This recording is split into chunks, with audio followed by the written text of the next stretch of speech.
Before this video begins, make sure you guys subscribe. Also, make sure you join my new Discord server. Lastly, if you want some merch, the link is in the description, and make sure you follow me on all my social medias.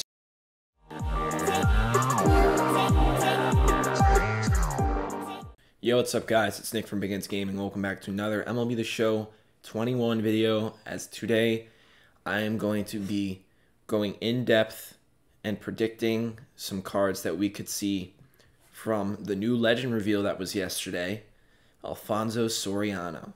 So I'm going to be doing this after every future premiere, the Friday after, so the day after. I'm going to be making some custom cards and predicting their attributes and just breaking down their careers and just predicting cards that we could see from them. So yeah, here's the first one, and it's Alfonso Soriano. So I'm going to show you guys this baseball reference page, and here it is. So I'm going to give you guys a little breakdown of his career before I go through the cards, just for those who don't know who he was. Alfonso Soriano was a fan favorite. He started on the Yankees. He was on their dominant teams like in 99, 2000. He didn't really play that much. He was more of a rookie. In 2001, a fun fact about him is in the World Series against the Diamondbacks, the game was tied, I think, and they brought in Randy Johnson, and he hit a home run off of Randy Johnson, which was going to be one of the biggest Yankee moments of all time. But then the Yankees ended up losing off of 3 jam singles. So as a Yankees fan, you love to see that. And the Diamondbacks ended up winning that game, but that's just a cool fact. But he was on these pretty good teams, some really good Yankees teams. For example, 2003, the year Aaron Boone hit the walk-off, he was on that team. He was 7 straight All-Stars. That's really good. If you make 7 straight All-Star games, that means that you were very consistent. You were consistently great in your career. So he was on the Yankees, and then after 2003, what happened was Aaron Boone, the Yankees manager now, but he was their starting third baseman. He ended up blowing out his knee by playing basketball. So his contract kind of got voided. But yeah, the Yankees needed to get a new third baseman, and they end up trading for Alex Rodriguez, and Alfonso Soriano was part of the package. So that's what sent him from the Yankees to the Rangers, as you can see, from 2003 to 2004. He spent 2 years with the Rangers. Then he went to Washington for a year, and then he spent the rest of his career with the Cubs, besides the last 2 years going back to the Yankees. His prime is definitely these 7 All-Stars.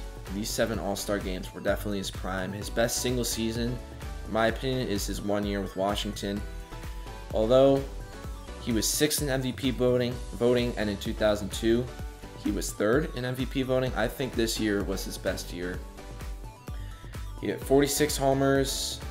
I mean, that's always really good. His batting average was around 277, on base percentage 351, OPS 911, and then his OPS plus was 135. So he had a really good year in 2006. And so I've made a couple cards. Now I'm just gonna go to his splits, and against righties and lefties in his entire career, he hit much better power-wise against righties. So you're going to see in all these cards his power is going to be higher against righties, but his contact, aka his batting average, was better against lefties. So he has, I call this term inverse splits. It's just a name I made up, where you're better at contact against one side, and then you're better at power against the other. It's just a name I came up with. That's what he has. So now we're going to go into my first of 3 cards. For all these videos, I'm going to be making 3 cards. So the first one, after we go over his fielding. All right, I forgot about the fielding. We'll see his cards after this. But if you take a look at his fielding, he was not horrible. He definitely was not a horrible fielder, but in my opinion, he was right around average. His fielding percentage, as you can see, are right around average. I think the major league average is like 980, a little lower than that, I think it is. That's not the only stat you can look at. There's a bunch of stats on here. I wish I could find I can't remember what it's called, but I saw this in a Foolish Baseball video. He's a really good YouTuber, by the way. I think it was something with a Z. I think it was DZN, something like that. That's a really good stat. I just couldn't find it. But overall, he seems like he was about an average defender his whole career. No steady increase, or no huge jumps or huge fall-offs defensively, in my opinion. But yeah, now let's go into the 3 cards, and the first card is going to be a prime card. And let me move my face cam out of the way so you can see. There you go. So the first card is going to be a prime card. And I think a prime card would be for the Yankees. And the reason why I think it would be for the Yankees is because that's really what most people remember him for. Either the Yankees or the Cubs, because those are the 2 teams he spent the most time with. But I think Alfonso Soriano built up his legacy when he played for the Yankees. Now, Alfonso Soriano, he's just one of these speedy guys who just hit really well. And in his prime, he was a big power guy. He did strike out a lot, and his batting average wasn't horrible, and his fielding was about average. I think with the Yankees, it was a little above average. I would give him at around an 81 with all those other ratings. But he was also really quick and stole a lot of bases, as you can see with the speed, 93, 97, 95. And these are all just my predictions. These could be completely off when his card comes into MLB The Show 21, but I just wanted to make a couple cards. So this is what I think would be a prime card. I don't think this would be the best card available, and that's going to be the next one that I show here.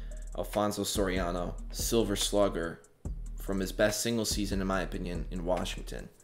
This is from 2006. The power, pretty much all the hitting stats increase. Contact power, or contact power, they all increase. His fielding was a little worse, though, in Washington than in New York. His speed, just a tiny bit worse, not significantly dropping. But one significant thing you see here, if we go back to the Yankees card, he only is second base for the Yankees. That's all he played. But with Washington, that's when he moved to the outfield. Now with Washington, the reason why I haven't given him second base is because he never played a single inning at second base that season, so he would not be getting it. And he would get right field, because when you're a corner outfielder, they've publicly said this in the past, if you're a corner outfielder, you're guaranteed to get the other one as a secondary. So that's Alfonso Soriano with the Nationals Silver Slugger, and I think this would be a 99 instead of a 97. I think his prime, he was about a 97, but 99 for this year, because he was number 6 MVP. This year is definitely a 99. The year before, the prime is a 97. And then the last card I have is a veteran card for the Cubs. You can make it off of any of his all-star years with the Cubs. I picked 2008. I have him as a 91 overall. I think this card, if this was the if this was the NL Central Collection Reward, I would be very happy, and I could definitely see this being the NL Central Collection Reward. Now, I gave this card second base, and the Nationals one, I didn't give it to him because he didn't play second base at all. He didn't have a single recorded inning at second base in Washington, and in this 2008 season, he did. So that's why I gave him second base here and not on the Washington card. As you can see, he's getting a little older in his career.